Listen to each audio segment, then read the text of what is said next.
What's up, y'all? This is Rhythm Phoenix. Shay, peace. Sorry about that. Coming to y'all with a little quick video. I hope talking to you about synchronicity and the self or the higher self, and the communication that happens when you connect and open up your consciousness to higher levels of reality and of you as a being that is human or human being.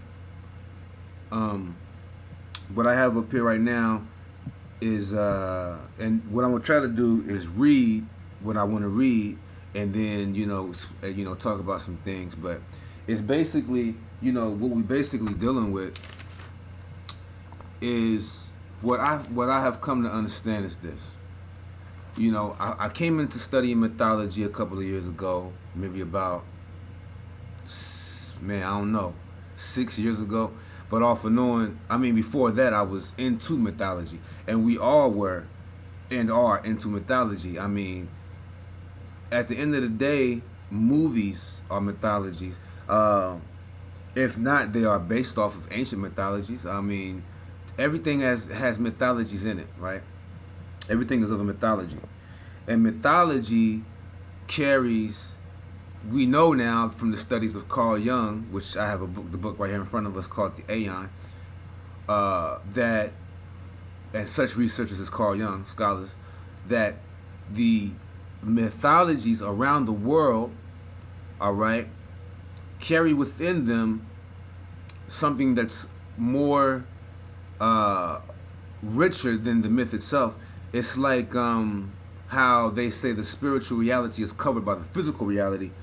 Mythology covers up or mythology is a covering of the abstract reality within self that everyone has, that through the organ of imagination and creative imagination, active imagination, and that's coming from the works of Henri Corbin, who is a scholarly master of the works of Ibn Arabi,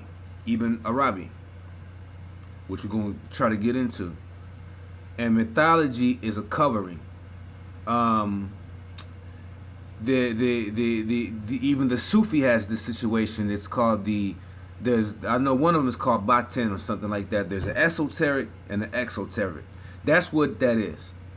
The ancient people of the earth, either after, because there's different levels of the ancients, because we got the ancients who we consider today as aliens. They try to make them as aliens and shit, when they were actually ancient people. They were actually, our ancestors, our predecessors. And so, for instance, the ones who built the pyramids, right? There were people after the people who built the pyramids, were those people who came across the pyramids that were already built, and the Sphinx that was already built. The Sphinx and the pyramids were already, or at least one of them, were already ancient. They were already archaic. They were as ancient as the pyramids are to us today. As a matter of fact, due to the situation that these motherfuckers are saying that the pyramids were built by Khufu or Khafre or Chephren, and it's only give or take 5,000 years old or so, messes everybody up right there, because number one, that's a cover up, and that's extremely false, and of course I don't have any proof of, but that's blah blah blah. The Sphinx being 4,000 or 5,000, 6,000 years, that's false. But that carries weight in the hypotheses of scholars such as Robert Bauval and Robert Schoch, who claim that the Sphinx is around or more than 75,000 years old, all right, and that 10,000 years ago, give or take 2,000 years, it aligned with not give or take, but actually you can add 2,000 years maybe, but we'll say give or take. The Sphinx aligned with the constellation Leo. All right, And we know that the three pyramids of Giza align with Orion's belt. Okay. We also know that the Queen's Chamber and the King's Chamber, so called, right? Because we know that, from your own from research, I know that the ancient Egyptians did not call these chambers the King's Chamber and the Queen's Chamber, per se. All right, but even the ancient Egyptians dealt with something called as above, so below. But and that was, ancient beyond ancient. I mean, we're dealing with some ancient shit that came down to us in mythology, and then today, what the elite and what the people who run this motherfucking world, this new world order, have done has turned these mythologies into histories, and these histories are in the religions that have been created. The religions are taking over your spirituality and giving you false history, right, of yourself and of the human plight, the human expedition, and on this earth, the human excursion of a lifetime. Everything is just not real. Everything is like just completely false, man. You know what I'm saying? And we have to delve into this shit with our own personal minds. All right, our own inner self. Okay, so when I delved into mythology. Mythology is amazing. To me, mythology is like the ancient science. All the cultures around the world had what is known today as archetypes. And these archetypes, which are predominant characters, dominating characters in these mythologies around the world that go by different names. There's two books called The Night of the Gods, the volumes 1 and 2 by John. I think his name is John. Last name is O'Neill for short. I have one of them right here. The Night of the Gods.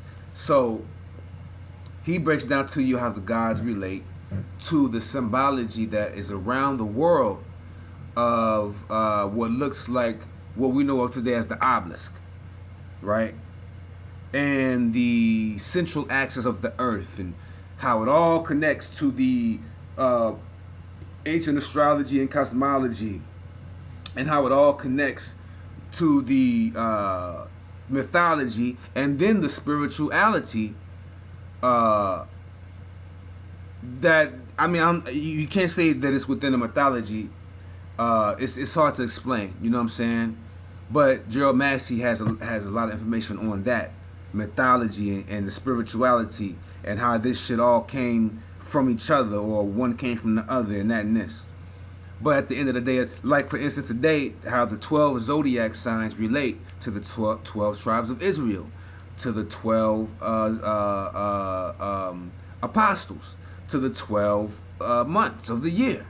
And we know that the word month is related to the word moon. All right, and we know that we're dealing with the moon cycles and the sun cycles in connection and in unison, right?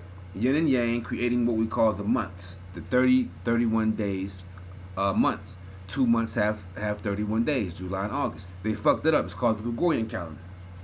So,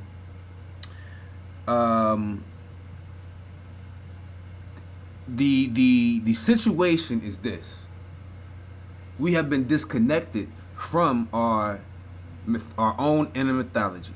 You see what I'm saying? The mystery is this: every mythology, it not only connects to the earth and to the beginning of the earth, and to the beginning of the origins of the races, and to how the world was made. Genesis is mythology, right? Okay, it's just religious shit that has been misinterpreted and misunderstood.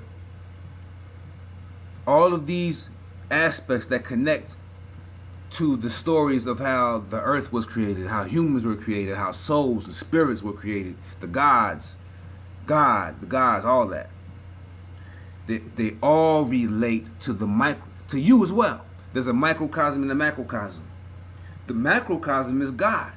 In all the religions, the Allah and his servant, his prophets, main prophet, and then the prophets. You know what I'm saying?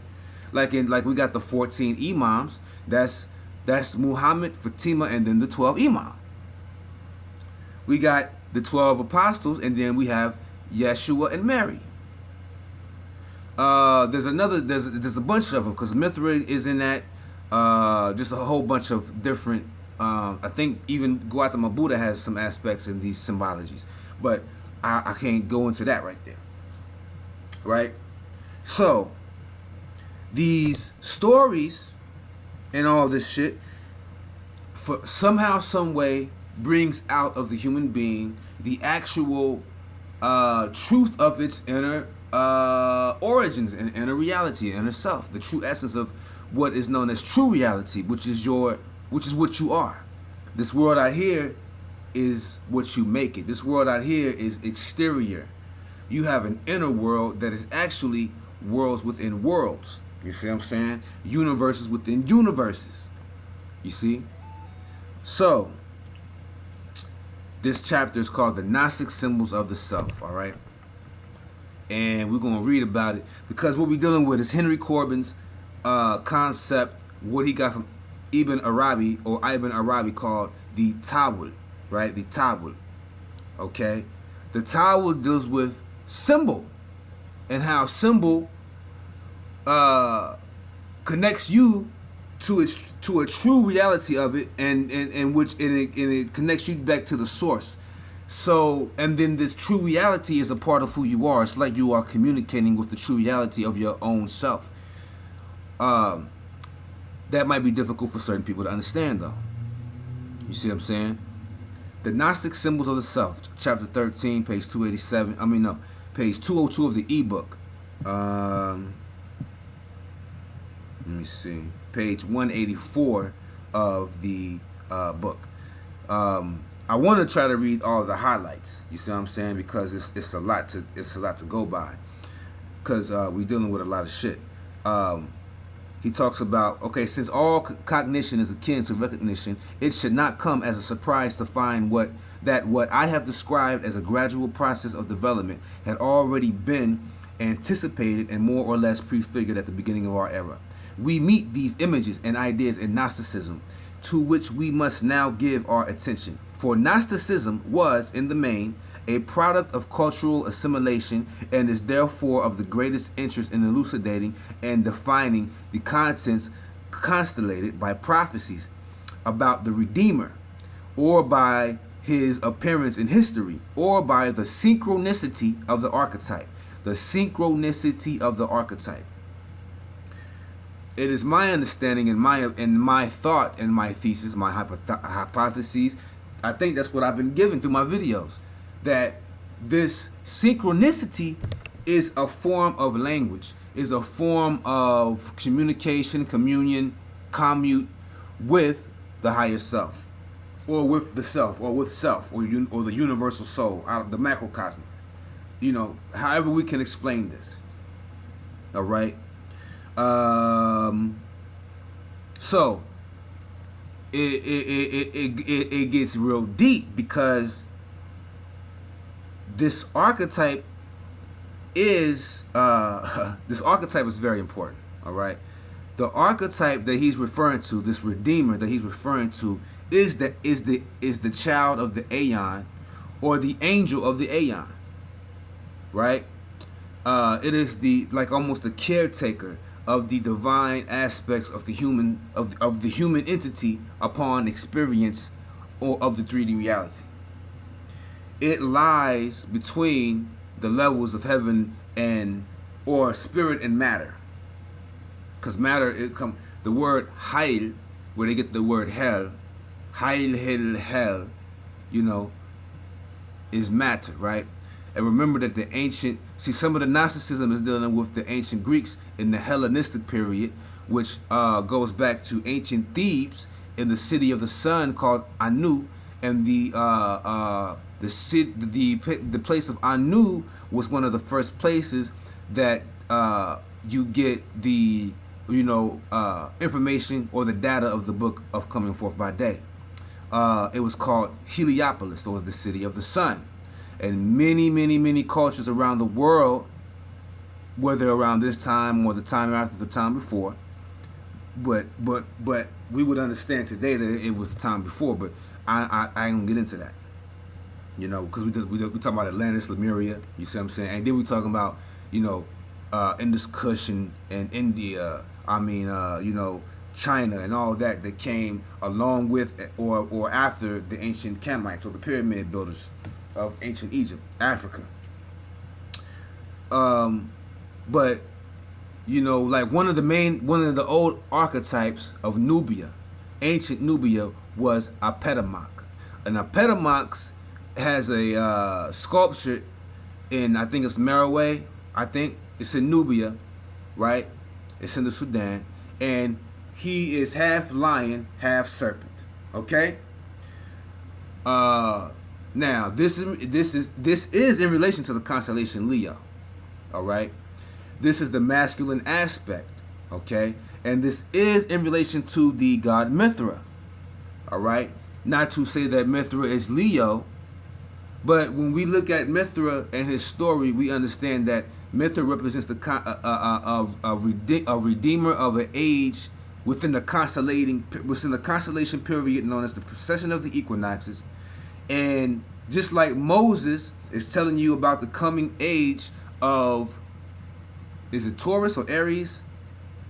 Because he represents, Aries. Mithra is slaying the bull, which is Taurus. So we're dealing with the coming of the ages, and the Aeon is the age. The spirit of that age is the child of that Aeon, which would be our most recent, the Christ, right? The fish, Yeshua, the Savior, the Redeemer. That's the constellation Pisces. That's the sun in Pisces for I think 2,000, give or take 2,400 years, 2,600 years or 3,600 years. It all relates to the cycles, many cycles of the precessional cycle of the equinoxes. All right. Another word for equinox is equilibrium. Okay. It also deals with the solstices. All right. That's the 1, the 2, the 3, the 4. That's the cross with the circle. That's one of the most ancient symbols of the ancient ones who knew about this measurement of the precession of the equinoxes. All right.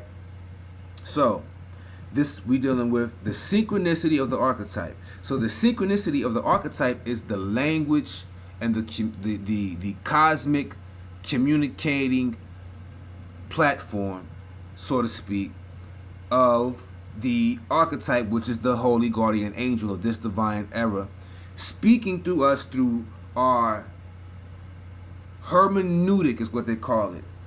It's our impersonal way of how we see spiritual things in reality, and that's how it speaks to us. There is no hatred on you being a Christian, a Muslim, Judas, you know what I mean, or a Jew, no, a Hebrew, none of that. It's all because that's concepts that deals with human ideas in history and creating that shit and making it up. It's all spirit, you know what I'm saying? It's all spirit, soul, matter. Spirit, soul, matter. The triangle, the circle, the square. All right? And in each symbol of those, the dot within those shapes represents the inner essence of who you are. That's the self. And the self speaks in symbols. That's why the ancient Kamites, all of that, we don't even know how they spoke to each other, right? We don't know if they spoke, metu nectar. We don't know if they spoke heru or. You know what I mean? We don't know if they spoke the actual language in the earliest times, but we know that they had this aspect of communication called the metu nectar, which means the words of the gods. You see what I'm saying? They all represented symbols that were perceived with the 5 senses. Okay? It's very amazing when you think about it. You know what I mean? So, to get to this symbol of the self and this communicating with the self, real quick, at the bottom of the page, he speaks on a note that he puts beside synchronicity of the archetype. All right. He says, unfortunately, it is not permissible for me to elucidate or even to document this statement here. Okay, it's too vast. We're dealing with synchronicity because, listen, Think about the Philadelphia experiment, the Montauk experiment. Think about the workings of Peter Moon. Peter Moon got a book called something. Let me see if I can find it. Hold on. Okay, I found the book on my Kindle. But real quick, just to get back to the myth, the mythology shit. My understanding with this myth and my own personal viewpoint is that when I read the works of Henri Corbin, he talks about a phrase. It's called alam al mithal. Okay, alam al mithal, and we're gonna get back to that. It seems to me that this is referring to the visionary realm of all the prophets, right? Which deals with the creative imagination and active imagination, which everybody can have within themselves and go upon their own journeys within themselves.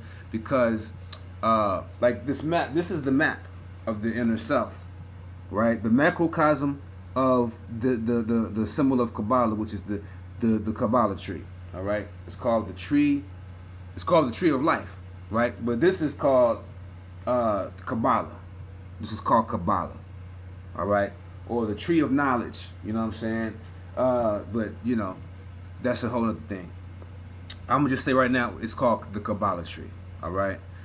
That tree is a map that relates to everything from your inner body, your subtle body, your chakra system and vortexes, your subconscious, your conscious levels of your waking, dreaming, sleeping, unconscious realities, everything, yo. You see what I'm saying? And the elite and whoever run this world know this shit, so they know how to control you through the vibrations and things like that, right? Which water is the main symbol for that. And this is how they get you. But Alam al-Mithal, you know what I mean? We're going to get into that because that, I believe, relates to myth, right? Which I ain't going to get into that because, you know, we got myth, mouth, mut, mother, just all kind of shit, right? Matter, in the word, you know, myth, right? Mehet, which is an ancient god of Egypt, goddess. All right. So he says in the note.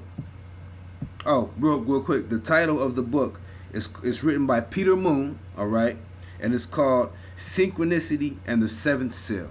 All right, and I only have the actual. I need to buy the book. I forgot. I only have the actual. Here it is. I only have a sample of the damn book. The title alone tripped me out because it says Synchronicity and the Seventh Seal. Well, I thought about the seventh seal being the seventh chakra, the crown chakra, right? I thought about synchronicity, the opening of the crown chakra and communicating with like a bridge with the higher levels of reality and its higher self. All right? But the thing is that when we're dealing with this book, we are dealing with this. The Philadelphia experiment and the Montauk project, which caused all hell to break loose and the seventh seal to open. What the hell? You know, like, and he tells you, you know, you can look at, first, just get the book. Just get the book, all right? The experiments themselves were, in some respects, the first crack in the seal. The Philadelphia experiment was about making ships disappear in radar. Instead of the ships disappearing under radar, like on the screen, the radar screen of the enemy, the ships literally disappeared in reality and transferred or teleported from Philadelphia to Norfolk. All right. I was born in Philadelphia in 1982. I currently live in Chesapeake on the border of Portsmouth, and this is right, and it's right in the Norfolk. Not only that, my mother and my father, this is where they met. All right, and you know, boom, synchronicity. See what I'm saying? And that's dealing with the number 11. I don't know if we'll have time to deal with that, but that's my whole concept with the whole thing, because to me, the 1111 is like a spiritual company. They're the 4, they're the 2, the 3, the 4, the 8. I don't, you know, and then 8 and 3 is 11. It's just a lot. Anyway, the experiments themselves were in some respects the first crack in the seal, but most of humanity experienced the effects of these experiments on an unconscious level, right? As they slip into the subconsciousness, the effect expands exponentially. Uh, so he talks about the Cameron brothers and his role in the Philadelphia experiment. It can all be argumentable, but I'm just trying to tell you, I'm just dealing with synchronicity. But here we go. He can't document. This is Carl Jung. He can't document all this shit right here, right? He says that, but as Rhine's ESP, extrasensory perception, which deals with your 7 chakra levels, okay? Right? You have 7 and then you have 5. That's 12. Okay? Experiments show any intense emotional interest or fascination is accompanied by phenomena which can only be explained by a psychic relativity of time, space, and causality. Since the archetypes, and these archetypes are like the Ifa of the Europe, the deities of the Ifa, the deities of the Yoruba, the Neteru of the ancient Egyptians, the gods of cosmic Native American myth, the avatars of Hindu. These archetypes have been trickled down into these characters and the likes of the religions. Okay, this is real. And Jesus is one of them. You know, all the ones of the major religions is one of them. All right, whether you believe they existed or not. Okay, since the archetypes usually have a certain numinosity, they can arouse just that fascination, which is accompanied by synchronistic phenomena. Now, what the hell? You know what I'm saying? Synchronistic phenomena is what I've been bathed in ever since like 2006 and shit, man. It's amazing. I'd be like, boom, that just happened. Like, it'd be crazy shit, like glitches in the Matrix. I don't know. You know what I mean? It's like spirit talking to you in the material universe, which I believe is what is known as the Tawil or Tawil of the Sufis. And it's happening on the level of in this day and age because this is the time of revelation. This is the era that they've been talking about for millennia. You know what I'm saying? We living in a time right now. You know what I'm saying? And time is an illusion. You know what I mean? It's measurements and all that are concepts, you know, of man. So these consist, the synchronistic phenomena, in the meaningful coincidence of 2 or more casually unrelated facts. This is crazy. For details, I would refer the reader to my Synchronicity in a Causal Connecting Principle. And that's what I am telling you what synchronicity is. I don't even know if I have this paper. I've read so much shit. I don't even know if I read this, but I might have it. I don't know. I'm gonna search for it, doing another video on it. It's called Synchronicity and a Causal Connecting Principle. Now, the deity, the Metu Neter the Metu Neter are the cosmic divine attributes, the cosmic principles, the cosmic principalities of nature, right? Whose source are of non-existence, known as the Nun or the Nunyu, right? In the Kabbalah, it is the Ayin, all right. The Ayin has 3 veils of limitless existence, known as itself Ayin Sof and Ayin Sof order, and it is Keter of the Kabbalah tree that is the first aspect of manifestation, which in the scientific elite represents the Big Bang theory that they've been talking to you about for decades, or for over 100 years or so. So this is very important. Right? So we need to find out how we can get this book or this article or whatever it is supposed to be, and all we have to do is copy it and then go to Google and look for it. You know what I'm saying? But we'll get into that in another time, because this synchronicity thing I'm gonna build with, because it all ties into my whole 11:11 thing. And I have a book called Ibn Arabi, The Universal Tree and the 4 Birds, which is like my Bible. All right, the shit is amazing. All right. We'll be done here soon. Where can we go now to? I have paused it right now, by the way. It's 11:11. It's 11:11. Okay, y'all. See, it is not easy to explain this stuff. It's very esoteric. So you have to literally just let it explain itself, and then you go back. You do whatever you got to do to understand what I'm talking about. But my whole thing is to get you to understand that you have you have a heavenly, let's say it like this, you have a heavenly twin that for aeons has been called God, angel, this, that, and the other, right? And I'm not saying that that's what it's whatever you perceive it to be, but what I'm saying is that there were ancient masters or ancient ones who were into this so deeply that, the world followed.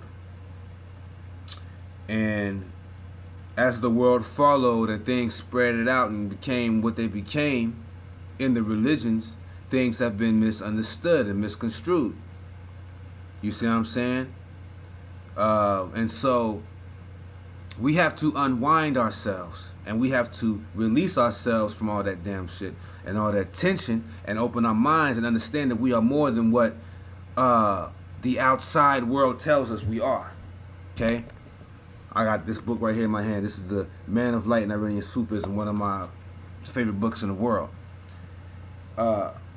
So, for an example, there was a time a couple of years back where for a while I was doing a lot. I would fast a lot, meditate a lot, do a lot of chakra meditations a lot. I did a lot of, stuff, dealing with the spiritual awakening and things like that. The whole 2012 era, I was deep into it all, learned about the Mayan calendar, the Aztecs, all that, the Olmec, and so all that is still with me, feel me? And as a matter of fact, I had slowed down on meditating and stuff because things started happening to me so much where I felt like, I said, damn, if I continue on the way I'm doing, which is, to me, I think is good and would have been great. On one level, like I said, it would have been good and great, but on another level, I might have lost not only all of because I have lost so many friends. A lot of family members don't even like me or talk to me anymore or care to have me around. If they do, they want me drunk. They want the old Luke back. I would have lost everything, my wife, my everything, because there's some things that I feel like I know within self, you know what I'm saying? And it's like, man, this reality is very, very fucked up when it comes to you wanting to connect with yourself, with your inner self, to know thyself. And we have this will that has been, I guess, weakened so badly, It's like, embody your will as the phase of the Passion of the Christ when he was getting whipped and all that. You know what I mean? This is your higher will, trying to get through this material reality, but you keep getting, abused. You know what I'm saying? And still there is a love that you are connected to that's never going to leave you. You see what I'm saying? So, and that's what that is. That love is. It's a part of who we are. And not only it seems separate because that's how we've been taught that it's separate from us, but it's not. Okay? And it utilizes the heart, which is your spiritual organ, not this physical heart. That's the symbolic aspect of it, and communicates to you through what the Sufis would call ta-will, if I'm saying it correctly. T-A''W-I-L. I believe that this is connected to the Carl Jung aspect of synchronicity, and what he says, let me see. He says, he calls it a synchronicity, a causal connecting principle. I believe that's what he is talking about and referring to. So let's talk about this. And this connecting principle, you can understand some more from this book called The Hermetic Code in DNA by Michael Hayes. That's an amazing book. I have so many damn, bookmarks. I wouldn't know where to begin. I'd have to do a whole video on it. You know what I'm saying? So, it says right here in this book, Man of Light by Henri Corbin, the law of correspondences that governs these hermeneutics, right? Hermeneutics, Hermes, Tahuti. Tahuti holds a staff that looks like a symbol of your DNA and all that. It's got the wings on top, representing the sun of righteousness and the pineal gland awakening to higher aspects of consciousness by the vibrating pituitary gland. It has many things. It represents many things. Hold on one second. Closing out the camera. So, he says that we're dealing with hermeneutics, okay? And which is none other than the law governing all spiritual interpretation, can be stated as follows. And, these hermeneutics is related to your 7 chakras. The 7 chakras represent your different levels, 7 levels of your spiritual aspirations. So according to your own aspirations is how you can communicate with higher realities, spirit world, spirit realm, your higher self, things like that. Okay? Okay, so he says that this is how it can be explained. There is a homology between the events taking place in the outer world and the inner events of the soul. There is homology between that, or what Simnani calls Zaman Afaki. Forgive me if I'm saying these words wrong now. The time of horizons, or horizontal time. Remember, Horakti was the god of the horizons, and one of his symbols was the Sphinx. The Sphinx used to be a feminine goddess in lioness form. Okay, and also remember the Akar or the Akaru. The Akar or the Akaru are the 2 lions who represent yesterday and tomorrow. All right, or yesterday and today and tomorrow. All right, we're dealing with time. Okay. And the beginnings of time, all right? A horizon is Horus on the horizon, or Horus of Zion. You see what I'm saying? Now, or Heru of Zion, the time of horizons, or horizontal time, namely the physical time of historical computation governed by the movement of the visible stars, and the Zaman Anfosi, or psychic time, which is very important, the time of the world of the soul, okay? So, in the time of the Zaman Afaki, that's where the ego, you, Luke, lives. You live, you eat, you shit, you sleep, you raise kids, you whatever. You get married, you love, and all these things. You love and you play, and you die. You live and you die in the world of Zaman Afaki, right? The time of horizons, namely the physical time, okay? Now, in the time of the movement of psychic time, or the Zaman Anfosi, I love how that is, if I'm saying that, Zaman Anfosi, or psychic time, the time of the world of the soul, of the pole governing the inner heavens. All right, so there's a pole that governs the outer heavens. All right, it is called the Ursa Major, Polaris. All right, that's the star. All right, and then we have the inner heavens. There's a pole for the inner heavens too, symbolically representative. It is symbolically representative in the outside world of Polaris, or any pole star in the time of that aeon. Right now it is Polaris, the tale of the pole star. It is the pole star. It is Ursa Major, the body of Ursa Major, and this book has a cover, which is our inner cover, which is so amazing. Right? This is Ursa Major, Ursa Minor, and he shows you the constellations. All right, and it tells you it's Ursa Minor. He says it's Ursa Minor. All right, so not Ursa Major, Ursa Minor. That's the child. See, Ursa Major is the mother bear. Ursa Minor is the baby bear or the child bear. Well, that's the god Soot. Now, there's a movie from the 80s called The Bear. I advise you to check it out. There is no words either. The whole movie, there's no words. The bears are speaking. You know, they use, this is an 80s movie, so the voiceover is in it. All right, it's not real bear voices, I would say. Okay, but check it out. Zaman Anfosi, the world of the soul. All right, the pole of governing the inner heavens. This pole is the celestial pole of your heavenly self. Just like you live under the pole star of Polaris, you know, this is all dealing with the imaginary realm now. A W, or the like the Ka of ancient Kemet, resides in the twilight, beautiful realm of this inner celestial pole, of this inner Polaris. All right. And you can utilize your imagination and meditation and creative imagination. The shit is beautiful. All right. It becomes hard to focus on physical reality sometimes. I ain't gonna lie, because in this day and age, that's why this shit is dangerous. You know what I mean?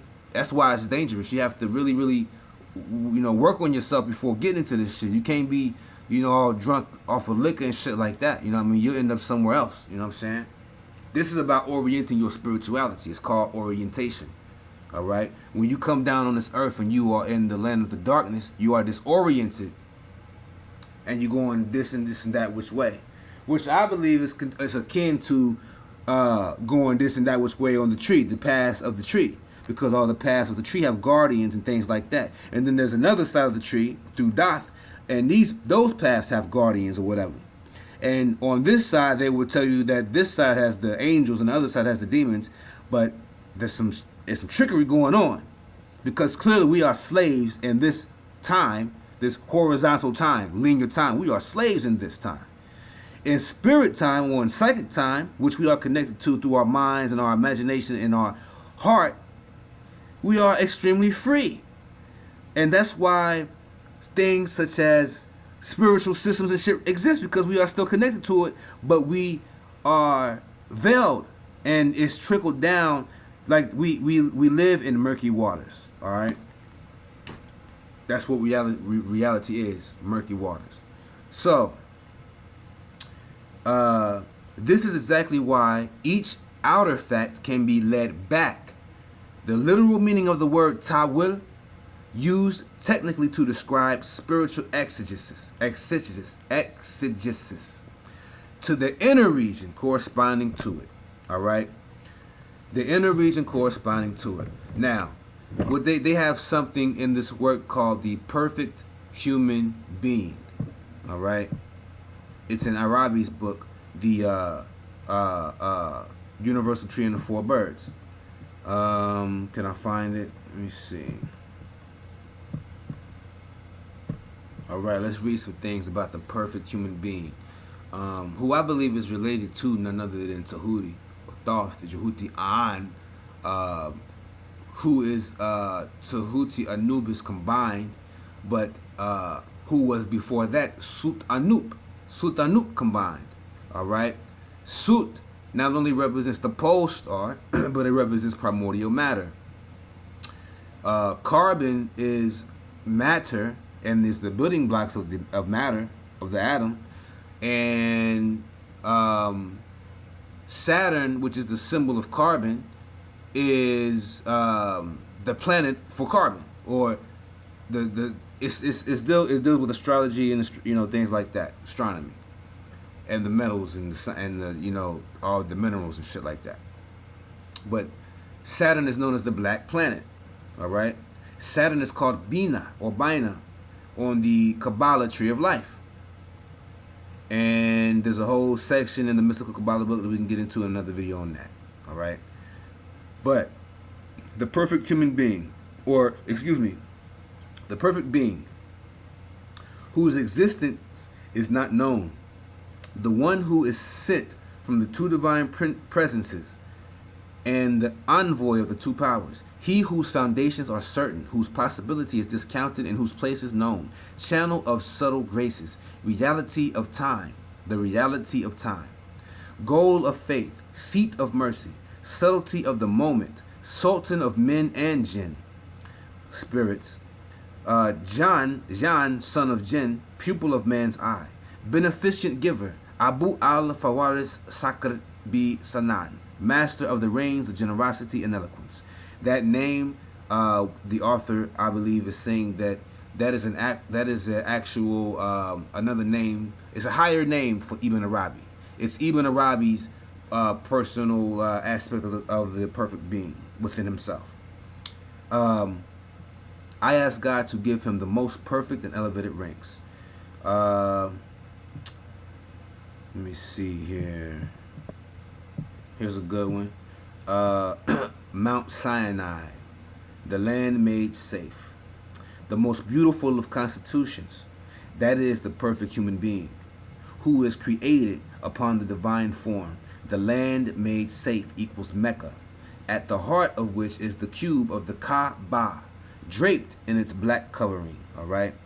For dark things, being ideal receptacles of divine lights and secrets, see our commentary, page 103.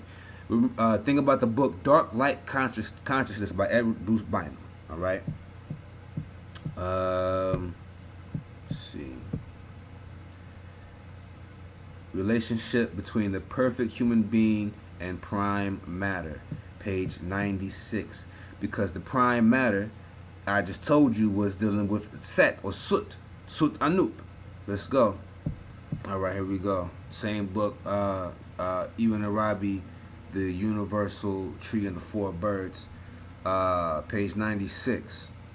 And think about the word hayl and what I was telling you about matter in the beginning of the video.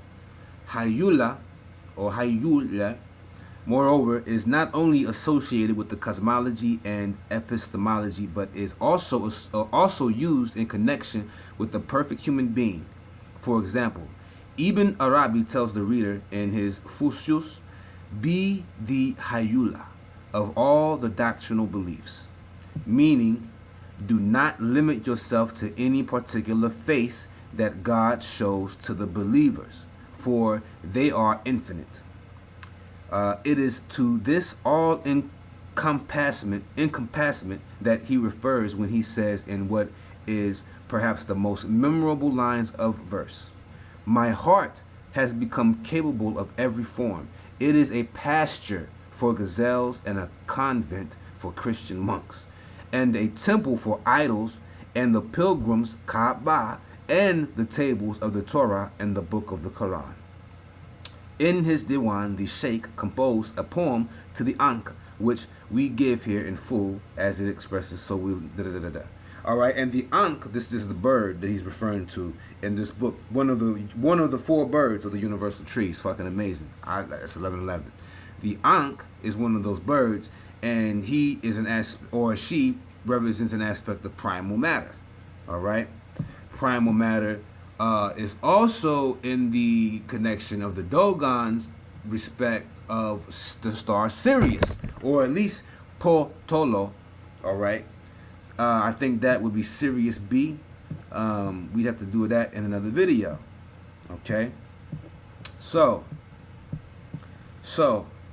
back to the Tawil. All right, this is exactly okay. We're dealing with being led back from the outer to the inner. All right, that region is one of the series of subtle organs of mystical physiology, each of which, due to the homology of times, is the typification of a prophet in the human microcosm. All right, I was telling you that earlier. Now he's dealing with the 7 prophets, and you can look at this in different ways you want to. 7 of this, 7 of that. It's the 7 chakras, the 7 rishis. All right, the Jani Chohans. All right, the 7 stars of Ursa Major or Ursa Minor or Ursa Minor. Okay. The 7 chakras of the human microcosm, known as the Latifa in the Sufi understanding, the whose image and role it assumes. Finally, each of these regions or organs is marked by a colored light which the mystic is able to visualize in a state of contemplation, and to which he has to learn to be attentive because it informs him as to his own spiritual state. This is literally telling you that the subtle body, the subtle organs, the seven chakra system, which are the Latifa, i.e. Queen Latifah, right? They speak to you, they inform you of your spiritual status through symbology, through imagery, through towel, through synchronicity, right? Through synchronicity. This is what the elite, or whoever runs this new world, to keep us down and to keep us in the zoo, to keep us animals, all right, mirroring our four lower levels of consciousness of the levels of the chakra system, all right, but keeping us on that level below the root chakra, which is just really hell. This is where they want us. They want to kill this, all right.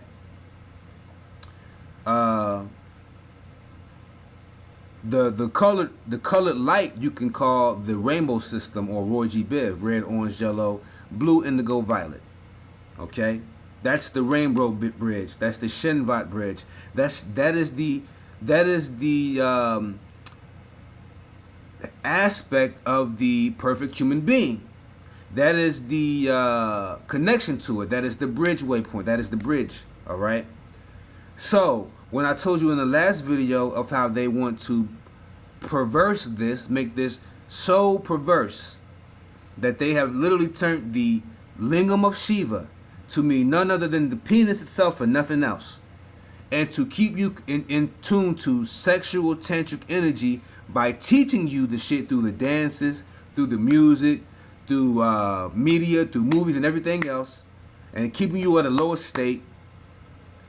They keep you from your connection to your glory and to your spiritual state, to your spiritual home. Connecting it to you, connecting to it while you are alive.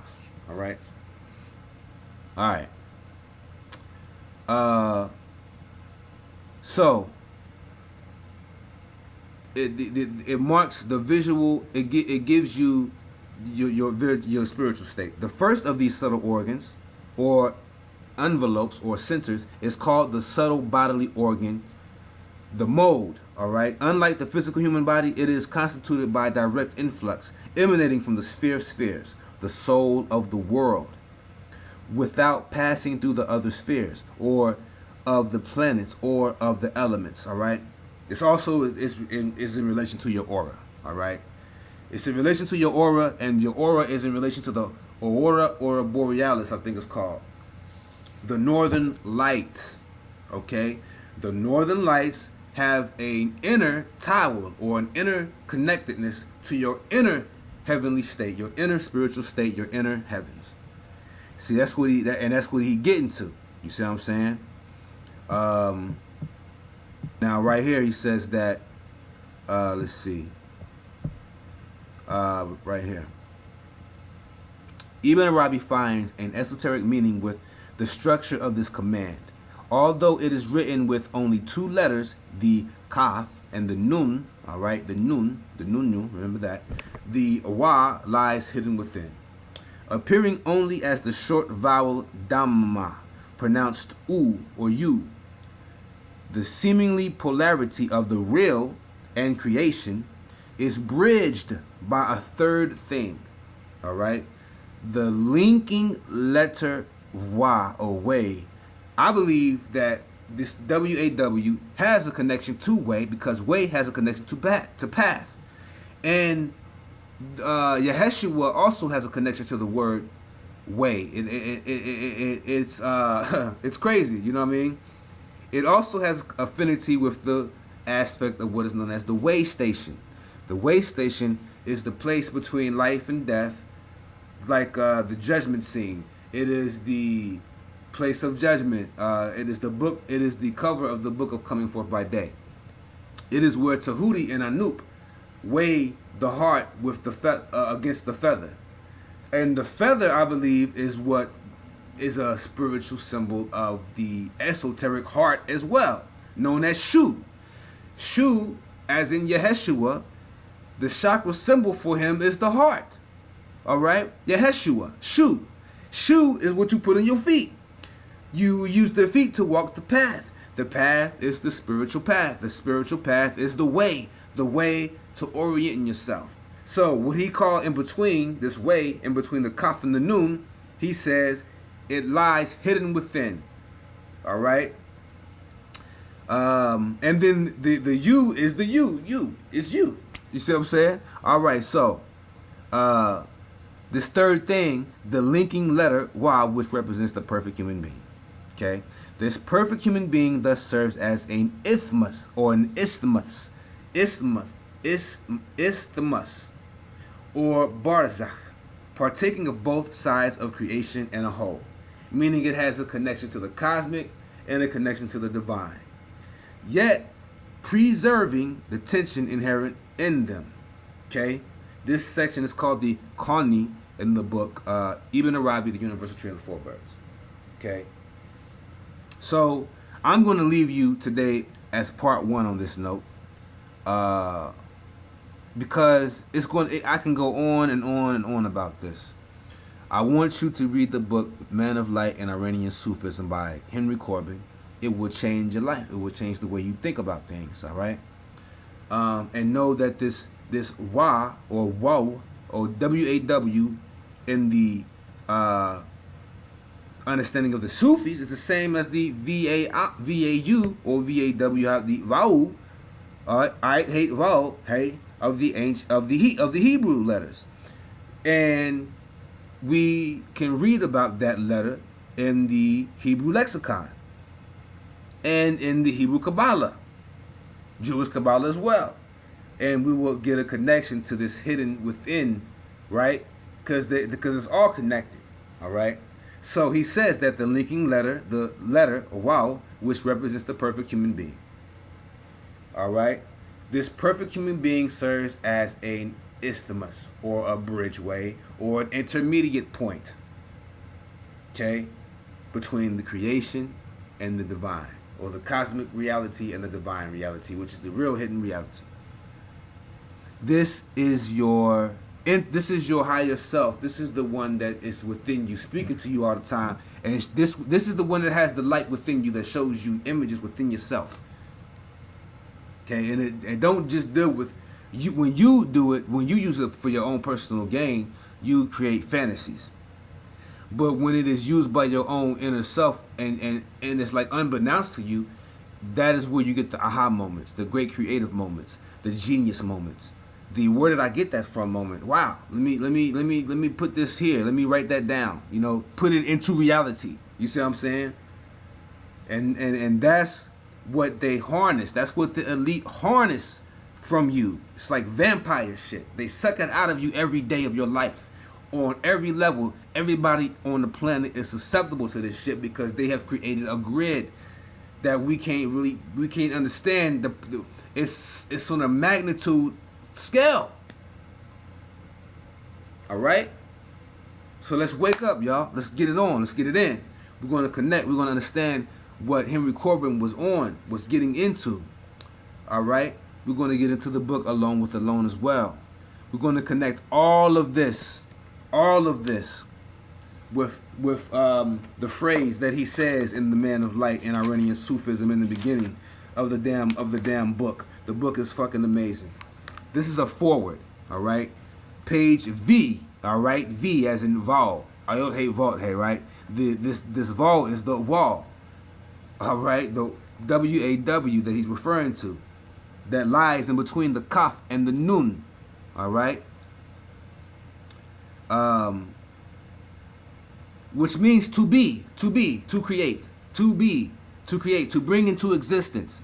God's command, be, kun, is the occasion for all existence.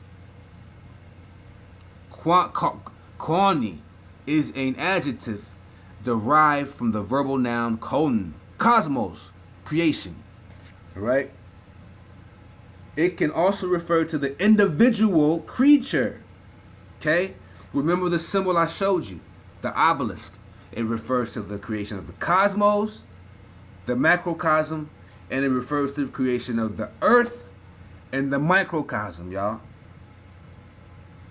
The planets and the sun, the exoteric, the inner planets and the inner sun, the esoteric. We're gonna get it in. You see what I'm saying? And it might be that the K represents the cosmos and the Nun represents the actual source of the cosmos, and that this word is actually backwards or reverse, or everything in this reality is reverse, right? To be, all right, and then be two, right? Be duality. See what I'm saying? He says in the first paragraph, the last sentence of the introduction of the book, The Man of Light and Iranian Sufism. He quotes Quran script, the Quran 2.258, which is the number that my little brother gave to my granddad when he was like 6 years old. My little brother passed away when he was 16 years old. 10 years ago. Almost 10 years ago. Excuse me. He brings them forth from the shadows into the light. All right.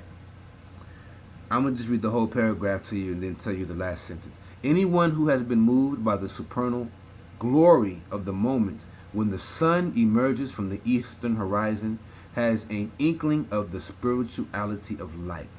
And this is what I feel like I seen in the dream that I had of my brother. You know, it was the most amazing event in my life. This inchoate,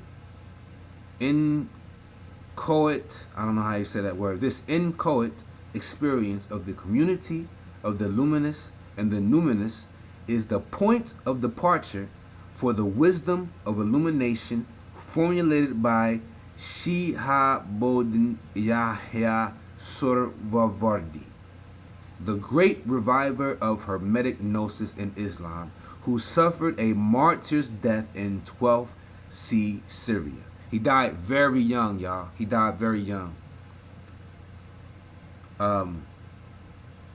So this is who I've been studying. I've been studying Survavardi and Ibn Arabi, as well as some other names.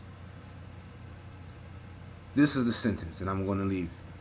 At the heart of Survavardi's mystic science is the recognition that the I, in quotation marks, the I, the letter I, of every self-aware entity is a pure immaterial light. The letter I is the obelisk, is the jet pillar of ancient Kemet. The jet pillar had 4 bars on top of it. That is the universal tree and the 4 birds. It's all symbolic. It is my 1111. You see? And I connect all things with this shit. I don't know how to explain it. The Man of Light has helped me with this. The Man of Light is my supreme guide. It's strange, I understand. This is what the secret societies, the OTO and them, forgive me for saying, call the Holy Guardian Angel. Okay? This is the Holy Guardian Angel. I don't know how else to tell you. He gives many explanations. See, Henri Corbin's book, The Man of Light. No, I'm sorry. Henri Corbin's book, Alone with Alone, is filled with many of my sources to tell you that this is what we're dealing with. All right? This is what we're dealing with. So, for example, Survavardi, by the angel, his angel helped him climb Mount Kaf. Right? And his angel was Khayder. Henceforth, the mystic is Khayder. All right.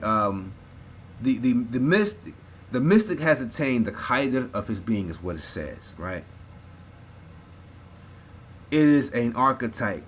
The phenomenologically speaking, he says, the real presence of Qadr is experienced simultaneously as that of a person and as that of an archetype. In other words, as a person archetype.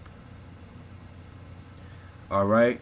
This whole book is dealing with this. This is why it's called Alone with Alone. The book is just extraordinarily amazing. I don't know how to explain to you how amazing it is. That's why I'm still on the fucking video, because I'm trying to say, should I tell you about this book a little bit or should I not? I'll give you a couple of things on my understanding of what this Holy Guardian Angel is. Francis Bacon, who helped create the Holy Bible, who during the authorization process by King James the First, okay? This isn't the preface, which is very long, of the book. The imagination was, okay, listen, the imagination was viewed as a lesser faculty in Shakespeare's age, though there were visionaries who did not agree with Sir Francis Bacon that the imagination was only a messenger sent out by the mind. See, this is the thing about it. You know, because I don't really believe, I can't tell you that Shakespeare really existed per se. But sometimes I believe that Francis Bacon has some type of shit dealing with this William Shakespeare thing. But anyway, to read a little bit ahead, Shakespeare needs no rescue. Okay. I don't wish either to turn Shakespeare into a Sufi or Henri Corbin into Shakespeare, but instead to link the two in a process of increasing illumination. The imagination was viewed as a lesser faculty in Shakespeare's age, though there were visionaries who did not agree with Sir Francis Bacon that the imagination was only a messenger sent out by the mind, a messenger with a tendency to usurp the authority that the reason attempted to assert. Shakespeare, being not of an age but for all time, invented or reinvented both the imagination and human personality, both pretty much as we have known them since.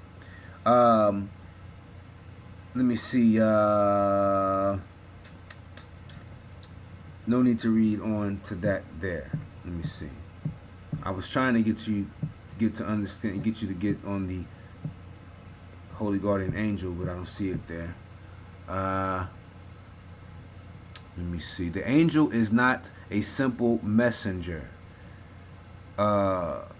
transmitting orders, nor the usual guardian angel, nor the angel evoked by the Sunnites in their discussions of which is superior, the man or his angel. The angel is bound up with the idea that the form under which each of the spirituals knows God is also the form under which God knows him, because it is the form under which God reveals himself to himself in that man.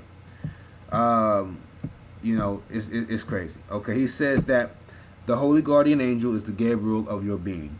The Holy Guardian Angel, if that's true, then the angel Gabriel, denoting the Holy Spirit of each individual, means that when Gabriel told Mary that she was having the Christ was her cosmic consciousness awakening within herself. Right? And Mary also is in connection with the Shekinah. You see how deep this shit is getting? All right?